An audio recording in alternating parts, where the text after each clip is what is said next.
सौदा होता रहा, प्रधानमंत्री चुप रहे। विदेश मंत्री के मुंह से एक शब्द नहीं निकल रहा, एक शब्द नहीं निकल रहा, दोनों के मुंह से नहीं निकल रहा।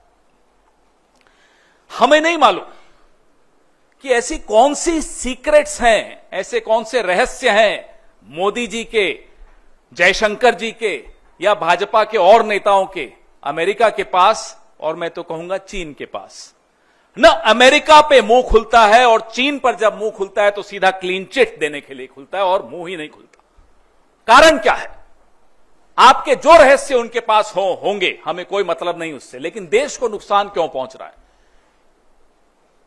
पहलगाम का न्याय क्यों नहीं मिल पाएगा? इसलिए क्योंकि आप डरते हैं अमेरिका से, आप डरते हैं चीन से, आपका मुंह नहीं खुलता चीन के आगे। सबको मालूम है, पूरे देश को मालूम है, पूरे विश्व को मालूम है चीन की भूमिका क्या रही इस युद्ध में, और अमेरिका अपनी भूमिका खुद आगे बढ़ चढ़कर बता रहा है इस युद्ध को रोकने में, और जयशंकर जी का मुंह नहीं खुलता। ये क्या हो रहा है? इसलिए ये सवाल पूछने बहुत बहुत आवश्यक हैं। यह महत्वपूर्ण है कि डोनाल्ड ट्रंप क्या बोल रहे हैं, लेकिन बात सिर्फ डोनाल्ड ट्रंप की नहीं है।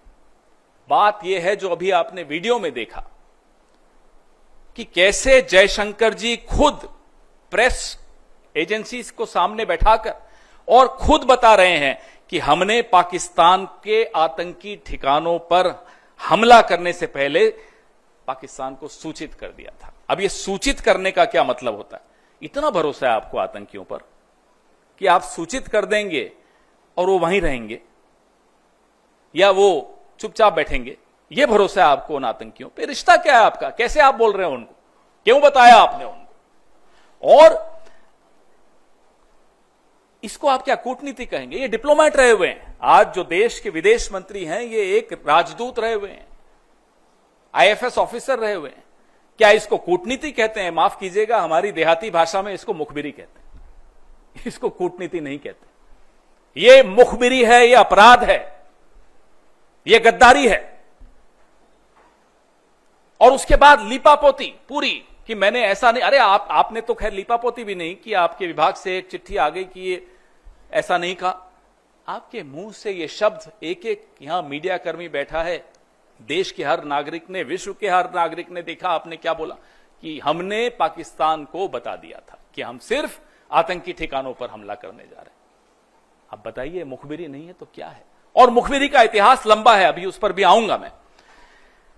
अब हम यह जानना चाहते हैं, क्या इसी मुखबिरी की वजह से अजहर मसूद जिंदा भाग गया? क्या इसी मुखबिरी की वजह से हाफिज सईद भाग गया? यह हुआ क्या? क्या देश को यह जानने का हक नहीं है कि आपने पहले ही सूचित करके अजहर मसूद को बचाया? यह वही अजहर मसूद है जिसको पहले भी बचाया गया था। कंधार में जब IC 814 को हम छुड़वाने गए थे, तब इसी अजहर मसूद को हम जाकर उनको सुपुर्द करके आए थे। ये दूसरी बार बचाने की साजिश क्यों हो रही? क्यों बचाया गया अजहर मसूद को? कारण बताइए। ये जो बयान है विदेश मंत्री का बहुत संवेदनशील है। आतंकी ठिकाने, इस बयान के बाद पाकिस्तान ने उन ठिकानों का क्या किया होगा, खाली किए होंगे, नहीं किए होंगे, ये तो अजहर मसूद जिंदा है उसी से मालूम पड़ जाता है। और कितने आतंकी जिंदा बच के भाग गए होंगे, ये चिंता और ये सवाल हम सबके मन में है। We are right in being concerned and being worried about the future, the safety of our country.